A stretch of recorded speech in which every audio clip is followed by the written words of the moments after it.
edge thing. It's just, instead of the 6mm metric, it's a socket. And I always do this before I hook up the brake, because once you pull the cable through, obviously you can't get your socket around there. Okay, let's do that. So that's how you do the front one. You just fish the cable up. And with these BMX ones, all of your cables are going to go through your handlebar window. So your front one is just going to hook up like that. Okay. It's your regular brake. You've done that one before. The back one is the one that's new. So you see you have one short strand and one long strand. The short one is going to go closest to the brake lever, obviously, because it has to travel the shortest distance, so you don't want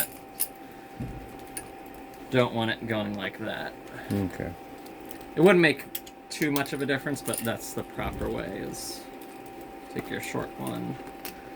Closest. Yeah. Okay. So then these just stay above. It's basically mirroring what's down here. This is like a little height lock adjustment. So you just drop the anchor through and just get each one of these started. Same thing with that one. And again, I went through this window with these strands. Just turn it in a little bit. And then the anchor, you're just going to clip in like so.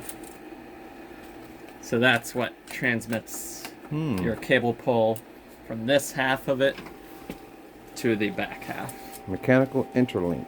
Yeah, so that way you can spin the handlebar however many times you want and the cables don't get hung up. Okay. Now the things that you're looking for when you set this up is you want to be able to pull the brake all the way without this plate bottoming out. By which I mean this plate hitting the top. You can see I can pull it all the way and it still has room to go. Okay. If when that plate hits the top one, basically the brake stops working. Okay. So you want to make sure that you can pull all the way and we don't run into that. The other thing we want to make sure is that we don't have slack in these cable anchors. So you can see they're under tension right now. They're not going to pop out. If I were to keep threading these down, see, I'm threading it all the way. You can see I have that cable slack.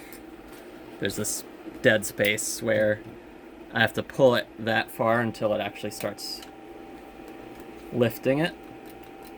So the reason why you don't want this slack is this can just bounce around and there's nothing to stop it from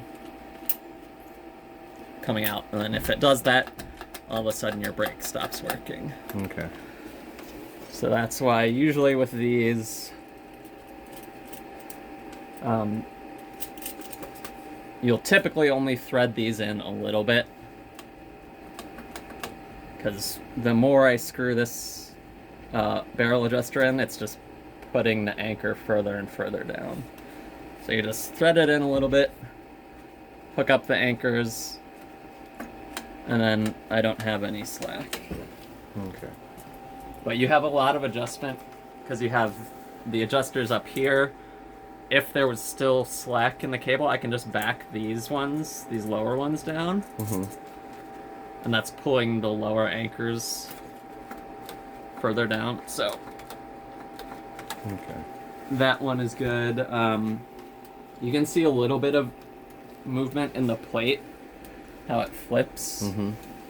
That's really not too big of a deal. But usually that means that your left side and your right side aren't screwed in the same amount.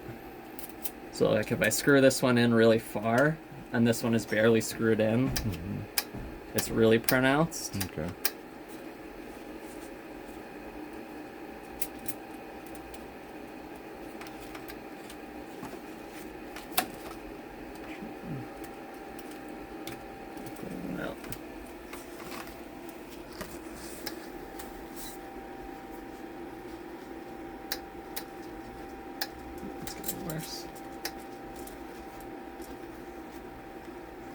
then when they're equal, there would be no movement. But that's not really something you need to worry too much about.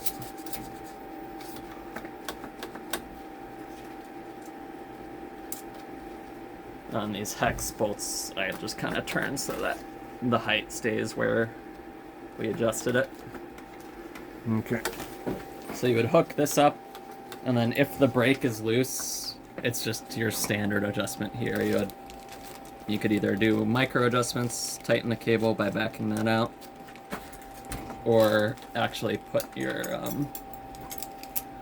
cable puller tool, and then, you know, do the whole thing where you loosen this. Okay.